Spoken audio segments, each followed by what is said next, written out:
Scotty, à ton avis, qu'est-ce que Netanyahou va chercher à obtenir de Trump la semaine prochaine? D'abord, il faut bien comprendre qu'à chaque fois que Netanyahou se rend aux États-Unis, il y a toujours un enjeu politique interne. Il veut s'envelopper dans le drapeau américain, apparaître comme soutenu par l'Amérique. En Israël, il se présente comme le seul homme capable de garantir le soutien des États-Unis. Du genre, regardez, grâce à moi, 7 bombardiers B-2 ont survolé l'Iran et largué des bombes pénétrantes sur leurs installations. Pour Netanyahou, c'est une victoire majeure. Il cherche à entretenir l'image d'une relation étroite avec Trump. Et je pense aussi que, tu sais, on ne connaît pas encore l'étendue exacte des dégâts causés par l'Iran, mais des spéculations sérieuses auxquelles j'adhère, suggèrent que l'Iran a causé beaucoup de dégâts à Israël, et qu'Israël est terrifié.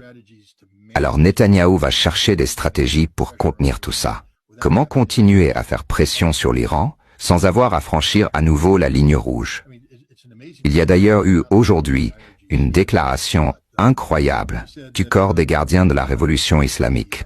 Je ne sais pas si tu l'as vu. Ils ont affirmé aucune des villes de missiles, les sites où l'Iran stocke ses missiles les plus avancés, n'avait été activée. Et ils ont dit, on a utilisé de vieux missiles, nos anciens stocks. On n'a rien sorti du matériel de dernière génération. Attendez une seconde. Chris, tu peux afficher la carte de Larry qui montre tous les sites touchés? Regardez-moi ça.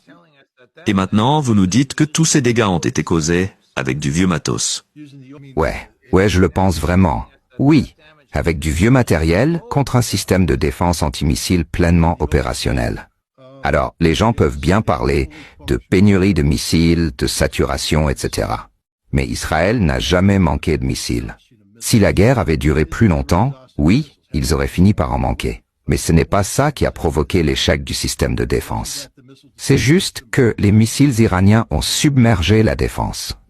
Et quand ils ont lancé des versions plus sophistiquées, on parle ici de vieux Shahab 3, à carburant liquide, mais équipés de têtes à séparation modernes. Je pense par exemple à l'E-Mod ou au GR-H2, qui utilisent des têtes à fragmentation. Eh bien, un missile hypersonique, ce n'est pas un simple projectile balistique. Il ne suit pas seulement une trajectoire en cloche.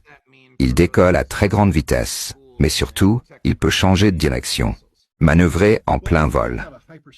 Tu peux faire ça avec du carburant liquide, mais l'idéal c'est du carburant solide. Et l'Iran a des missiles à carburant solide qui font exactement ça. Même avec un missile balistique classique, si l'ogive est séparée du propulseur, alors ce dernier continue sa route et absorbe les intercepteurs. Toutes les explosions qu'on voit dans le ciel, ce sont souvent les propulseurs qui sont touchés, parce que les radars n'arrivent pas à faire la différence entre la vraie ogive et un gros morceau métallique. Et personne n'en parle. L'ogive, elle, continue. Elle est équipée de capteurs, elle repère sa cible, elle manœuvre et elle peut aussi accélérer brutalement en piqué grâce à un moteur intégré. Parfois, elle peut aussi se diviser en sous-munitions. Tu te rappelles du missile Arik que la Russie a utilisé contre l'Ukraine? Il se séparait en 6 têtes, et chacune contenait 6 sous-munitions. Résultat, 6 frappes multiples, chacune avec 6 impacts. L'Iran a les mêmes capacités. Le missile Ehad ou l'E-Mod fonctionne de cette manière.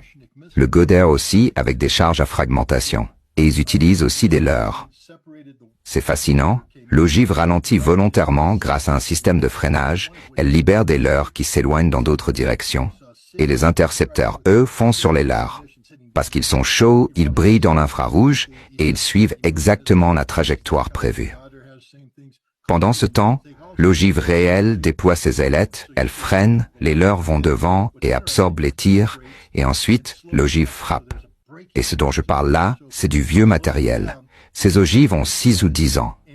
Le meilleur de l'arsenal iranien, les missiles hypersoniques, les têtes manœuvrantes, les systèmes ultra précis, n'a même pas encore été utilisé. Peut-être 1 ou 2 pour envoyer un signal.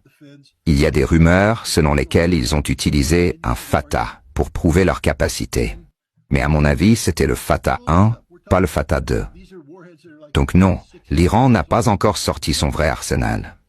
Larry, est-ce que tu penses que les Iraniens ont endommagé l'industrie de défense israélienne? Je parle de leur industrie locale. Oui, et c'est bien pour ça qu'Israël suppliait les États-Unis d'arrêter le conflit. Ils se sont lourdement trompés. Ils ont gravement sous-estimé la résilience de l'Iran et sa capacité à frapper fort. Et honnêtement, je ne comprends pas les stratèges militaires israéliens. Quand tu t'assois et que tu regardes la situation en face, la disproportion est flagrante. Il suffit à l'Iran de détruire un seul aéroport international et Israël est paralysé. Plus de vols civils. Il faudrait passer aux bases aériennes militaires. Israël n'a que 2 ports, et ils dépendent fortement des cargos pour la nourriture, les médicaments, l'énergie et tout le reste. L'Iran peut les bloquer facilement. Et de l'autre côté, même si Israël avait détruit 2 ou 3 aéroports en Iran, eh bien l'Iran en a encore 26 autres. Je parle bien d'aéroports internationaux, rien que pour commencer. Et maintenant, compare les dégâts subis par l'Ukraine après 42 mois de guerre contre la Russie, et tu réalises que l'Iran est 3 fois plus grand en superficie comme en population. Alors là, tu comprends à quel point Israël s'est trompé d'échelle. Bon sang. Israël, vous continuez comme ça. Oui, ils peuvent infliger pas mal de dégâts. Mais l'Iran, en raison de sa taille, peut en encaisser beaucoup. Tandis qu'Israël, vu sa petitesse, il ne le peut pas. Et là, ce que l'Iran a frappé, c'est l'équivalent de leur Pentagone, de leur CIA, de leur FBI, de leur Agence nationale de sécurité, et même de leurs laboratoires militaires les plus sensibles. Oui, l'Iran a infligé des dégâts très sérieux à Israël.